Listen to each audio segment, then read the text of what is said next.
Mm. There's a kind of tired that doesn't show up on any medical chart. It's not the tired you feel after a long day at work, or after helping a neighbor move furniture, or even after a sleepless night with a sick kid. This is different. This is the kind that lives in your bones, the kind that makes you forget, somewhere around the third year of it, what it felt like to sit down and eat a meal without listening for sounds from the other room. My wife's name is Patricia. She was 59 years old when we first noticed something was wrong. Not wrong in a dramatic way. Not a fall, not a seizure, nothing that sent us to the emergency room. It was small things. She'd repeat a question she'd already asked 20 minutes earlier. She'd open the pantry and then stand there, not sure what she'd gone in for. She'd call our daughter by the wrong name, then laugh it off, and I'd laugh too, because that's what you do when you're not ready to admit what you're already starting to suspect. Her diagnosis came 8 months later, early onset Alzheimer's. The neurologist at Carolina's Medical Center said it plainly, the way doctors do when they've delivered the same sentence so many times it no longer rattles around inside them the way it rattles around inside you. Patricia sat in the chair beside me and nodded like she was being told the car needed new brake pads. That night, after she fell asleep, I sat in the kitchen for a long time with the lights off. I'm a retired civil engineer, 34 years with the county, most of it managing stormwater infrastructure projects. Nobody outside the department ever thought about. I was methodical. I liked systems. I liked things that worked the way they were supposed to work. I had a retirement account with Vanguard, a little under $380,000, and a paid-off house on Sycamore Ridge Drive in Concord, North Carolina. We had a joint savings account. We had a brokerage account I'd been putting small amounts into since the late 90s. Nothing extravagant, just the result of 34 years of not spending more than we made. After the diagnosis, managing all of it started to feel like too much on top of everything else. Patricia needed supervision around the clock within 18 months of the diagnosis. She couldn't be left alone in the house. I was cooking every meal, managing her medications from the pharmacy on Cabarrus Avenue, handling the insurance calls that seemed to multiply every month. I was the one who called the neurologist, the one who drove to the Walmart on Highway 29 for adult briefs, because the grocery store was always out of the right size. The one who sat beside her bed some nights just listening to make sure her breathing sounded right. Our daughter, Wendy, lived about 40 minutes away in Kannapolis. She came over when she could. She'd sit with her mother on Sunday afternoons, paint her nails, watch old episodes of programs Patricia used to like, before the disease took most of the names and faces away. It was good for both of them. I was grateful for those hours because they were the only hours in the week I could sit outside by myself and not be needed for anything. Our son-in-law is named Carl. He and Wendy had been married 11 years. He worked in commercial insurance, drove a company truck, coached youth baseball in the spring. A decent man. That's the only way I knew how to describe him. Not flashy, not loud, just decent. It was Carl who first brought up the idea of having someone help manage things financially. He brought a folder to Sunday dinner one evening in early February. He sat down across from me at the kitchen table, slid the folder over, and said, "Dad, I've been thinking about your situation and I want to help if you'll let me." Inside the folder were documents about something called a financial power of attorney. I'd heard the term. I didn't know the specific mechanics of it. Carl explained it calmly. If something happened to me, if I got sick, if I became incapacitated, someone needed to be legally authorized to manage Patricia's care, pay bills, make decisions. He said, the way things are set up right now, if you have a stroke tomorrow, everything stalls. The accounts freeze. Wendy can't access anything. Your wife could be left without coverage while lawyers sort it out. He wasn't wrong. He wasn't wrong about any of it. I told him I'd think about it. He said to take his time, no pressure. He left the folder. Over the next few weeks, Carl started coming by more often. He'd bring groceries. He'd fix the stuck drawer on the kitchen cabinet I'd been meaning to get to for months. He sat with Patricia on a Tuesday afternoon when I had a follow-up appointment with my own cardiologist. He texted me while I was in the waiting room. She's fine. We watched Wheel of Fortune. She laughed at the puzzles. In March, I signed the financial power of attorney. I signed it at the kitchen table, and Carl took it to get notarized, and I didn't think much more about it. He said he'd keep the original in a safe place and scan a copy for me. I never got the scan. I noticed that about 6 weeks later, but I told myself it was just an oversight. I sent a text asking about it. He said he'd send it soon. He didn't. I reminded him once more in May. He apologized, said he'd been swamped at work, said he'd get it to me before the end of the week.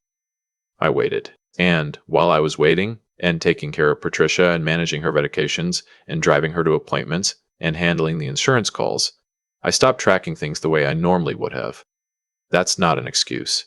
It's just what happened. When you're managing someone else's life along with your own, some of your discipline slips without you realizing it's slipping. By July, Carl had been paying several of our recurring bills directly from the joint checking account. He'd set it up as automatic payments, which he said would save me from remembering due dates. I thought that sounded reasonable. Patricia's care coordinator at the neurology clinic had recommended we simplify wherever possible to reduce stress on the caregiver. Carl seemed to be helping us do that. He handled the homeowner's insurance renewal in August. He took care of the Medicare supplemental paperwork in September. He started driving Patricia to her monthly cognitive assessments when I had back trouble in October, because I couldn't comfortably sit in those clinic chairs for 2 hours. My daughter didn't know how much he was doing because I didn't tell her. I didn't want her to worry. I thought I was managing well enough, and Carl's involvement felt like a blessing, not a warning sign. Thanksgiving morning, I was making coffee in the kitchen, and Patricia was sitting at the table with a coloring book. Her occupational therapist had suggested them months ago. Said the repetitive motion was calming. The sun was coming through the window over the sink, and Patricia was humming something I didn't recognize. My phone buzzed on the counter. It was a text from Wendy. "Dad, I need to ask you something privately. Can I call you right now?" I stepped into the laundry room and called her back. She asked me how much I had in the Vanguard account. I told her I hadn't looked in a while, maybe 360, somewhere around there. She was quiet for a moment. Then she said, "Dad, I need you to go look right now. Don't tell Carl I asked you to." I didn't understand. I said, "What are you talking about?" She said, "Last night Carl left his laptop open on the kitchen counter, and I saw something on the screen. I don't know what I was looking at, but your name was on it, and numbers that didn't look right. He closed it before I could see more, and he acted like it was nothing, a work thing." "But Dad, it didn't look like a work thing. Please just go check." I went to my desk in the back bedroom. I pulled up the Vanguard account on the computer. I had to reset my password because I hadn't logged in since the spring and it didn't recognize the browser. The account balance was $41,200. I sat there for a long time. I'm not going to try to describe what that feels like in a way that makes it sound dramatic, because it didn't feel dramatic. It felt like the floor had just quietly stopped existing beneath my feet and I was hovering there above nothing. Very still, not yet falling, just hovering. I called Wendy back. I told her the number. She didn't say anything for several seconds. Then she said, "Don't do anything yet, Dad. Don't call Carl. Don't say anything at dinner. Just look at the other accounts first. Everything." I looked at the joint savings account. 14 months earlier, there had been about $62,000 in it. There was $940 left. The brokerage account I'd been building since the 90s had a balance I was proud of. It had taken a long time to get there. The balance now was just under $4,000. In total, across all three accounts, I had lost just over $412,000. The money hadn't disappeared. It had been moved. In small increments at first, $3,000 here, $5,000 there, and then in larger amounts as the months went on, and nobody questioned it. The financial power of attorney I had signed gave Carl the authority to transfer funds on my behalf. He had used it. I sat in that back bedroom until Wendy pulled into the driveway. She came in through the side door without knocking. Carl wasn't with her. She'd told him she wanted to spend the morning with her mother and that he should come later. He'd agreed without any pushback. We sat at the kitchen table while Patricia colored in the other room, and Wendy pulled up the account statements on her phone. She'd already called a friend of hers who worked at a bank. She hadn't told the friend details, just asked general questions about how someone might move money out of a joint account using a power of attorney, and whether there were records. There were always records. Wendy had also done something else that morning. She'd gone to the Cabarrus County Register of Deeds website and looked up recent property filings. Carl's name had appeared on a deed of trust filed in October. A rental property on Mecklenburg Avenue in Charlotte that he'd purchased for $187,000. A second one came up for March, a duplex near the university. He'd bought 2 investment properties in the past 9 months. He drove a company truck and coached youth baseball. I called the non-emergency line for the Concord Police Department at 11:45 in the morning on Thanksgiving Day. I explained the situation to the officer who answered. She transferred me to a detective on duty. He asked me to come in that afternoon. I told him I had a wife with Alzheimer's at home and couldn't leave her alone. He said he'd send someone to the house. 2 officers arrived at 2:15.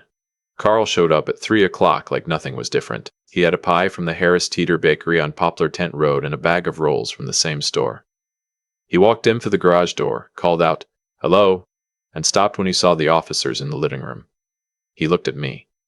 I looked at him. He put the pie down on the counter very carefully, the way you put something down when your hands are shaking and you don't want anyone to see. I don't want to spend much time on what happened after that. It matters less than what came before it.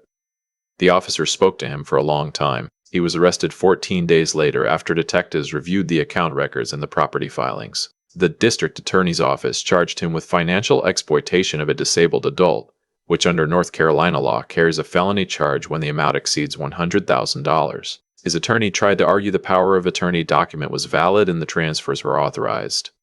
A forensic document examiner was brought in by the prosecution. The examiner determined that the notarization had been improperly processed. The signatures had been obtained before the notary was present, which invalidates the document under North Carolina General Statute 10b. What Carl took to that notary was already signed. The notary either didn't check or didn't care. Either way, the document was legally invalid. Carl is facing trial. I have been told by my own attorney that civil recovery is possible, but that the investment properties are now tied up in the legal proceedings and it will take time. I don't know how much I'll recover. I don't know if I'll recover any of it. Patricia's care will cost more than we have. The neurologist told me last spring that within the next 12 to 18 months, she will likely need memory care. And memory care in this area starts at around $8,000 a month and goes up from there. I have spoken to a Medicaid planner about what that might look like. Those conversations are not easy. What I want to say, if you're still listening, is not about Carl. I don't have the energy for anger about Carl right now, or maybe I'm storing it somewhere I can't access yet. What I want to say is about the folder he brought to Sunday dinner that first night, the one with the power of attorney paperwork inside. It looked reasonable. It sounded reasonable. He used words like protect and simplify and make it easier. And I was tired enough and grateful enough and trusting enough that I signed it. If you have an aging parent, or you are the aging parent, do not let a family member become the sole authority over your finances without an independent attorney involved. Not because you don't trust them, but because the document needs to be prepared by someone whose job is to protect you, not to be convenient for someone else. A durable power of attorney should be drafted by an elder law attorney, signed in front of a notary you select yourself, and kept by someone with no financial interest in your accounts. A revocable living trust, set up correctly, would have required a trustee to act in my interest and created a paper trail that would have made what Carl did detectably wrong within weeks, not months. I learned these things too late. Patricia doesn't know what happened. Some days she knows Carl's name. Some days she doesn't. She asked me last week where he was, and I said he couldn't make it, and she nodded and went back to her coloring book. I sat beside her at the table for a while. The afternoon light was the kind that comes through bare trees in November and lies flat across the floor, very still and pale. She was coloring something with a green crayon. She looked up at me and smiled the way she used to smile at me 30 years ago, like she was just happy I was there. That is still hers. Whatever else has been taken, that still belongs to her. I'm 63 years old. I have one daughter I trust completely and a son-in-law I do not know how to place in the architecture of my life anymore. I have a house on Sycamore Ridge Drive, mostly paid off. I have less than I built and more than I feared. I will figure the rest out. But I'm telling you this because someone needs to hear it before it happens to them. Check your accounts. Set up the trust. Talk to an attorney before someone else brings you a folder with a smile, because by the time the folder arrives, someone has already been planning. I've had a lot of time to think about what actually allowed this to happen. Not who. I know who. But what? What conditions made it possible? And the honest answer is that it wasn't Carl's cleverness. It was my exhaustion, my trust, and my unwillingness to believe that someone sitting at my kitchen table and smiling at my wife could be doing what he was doing at the same time. That's the part that stays with me. Not the money, though the money matters. Not the legal process, though that matters too. It's the image of Carl walking through the garage door on Thanksgiving afternoon with a pie from the bakery, acting like everything was ordinary. A person who can do that, who can look you in the eye on a holiday and carry a dessert and know what they've done, that's not impulsive. That's calculated. And calculated takes time. It takes planning. It takes planning. It takes watching you carefully until it knows exactly where you're not looking. I was not looking at my accounts. I was looking at Patricia. That's not a moral failure on my part. I want to be clear about that because I spent several months believing it was. A man takes care of his wife. A man takes care of his wife. A man trusts his family. A man, when he is tired enough and stretched thin enough, accepts help when it's offered. None of those things are weaknesses. They become vulnerabilities only when someone decides to use them against you. The failure was Carl's, not mine. But understanding whose failure it was doesn't recover the money. And it doesn't change the fact that I could have made it harder for him. That's the piece I'm sitting with now. Not guilt. Clarity. What I know, looking back, is that people who intend to take something from you rarely announce it. They arrive with folders. They fix your stuck drawer. They text you while you're at the cardiologist to let you know your wife is fine. They build a record of being helpful, and that record becomes the reason you stop questioning them. I watched Carl do all of that, and I read it as decency. I had no reason not to. But decency doesn't require access to your accounts. Helpfulness doesn't require a power of attorney. In the moment someone suggests they should have legal authority over your finances, even someone you love, even someone you've known for 11 years, that moment deserves a pause and a conversation with an attorney who has no relationship with that person. I didn't pause. I signed. Wendy didn't hesitate on Thanksgiving morning. She was the one who saw something wrong on a laptop screen and trusted her instinct over her loyalty to her husband. That took something real. I don't think I fully understood, until she called me, what it cost her to make that call. She wasn't just reporting a crime. She was ending her marriage. She knew that when she dialed my number. She did it anyway because she believed it was right, and because she believed I deserved to know. That's what intelligence paired with integrity actually looks like in practice. Not a test score, not a degree. A 20-minute window on a holiday morning, a hard decision, and a phone call to her father. I'm 63 years old and I'm starting over in ways I didn't expect to be starting over. The accounts are largely gone. The legal process is slow. Patricia's care will be the central financial challenge of the years ahead. I am not going to pretend that doesn't weigh on me, because it does, every single morning. But I get up. I make coffee. I sit with my wife while she colors and hums things I don't recognize. I work the problem the way I worked every infrastructure problem in 34 years of engineering. Methodically, without drama, one step at a time. That's not resilience as a concept. That's just what you do when you don't have the option of not doing it. If you take one thing from what I've told you today, let it be this. Protect yourself before someone else offers to do it for you. An elder law attorney, a revocable trust, a financial advisor with no connection to your family, set it up while you still can, while everything is fine and nothing has happened yet. Because by the time someone brings you a folder and says they're trying to help, the planning is already done. And it was never about helping you.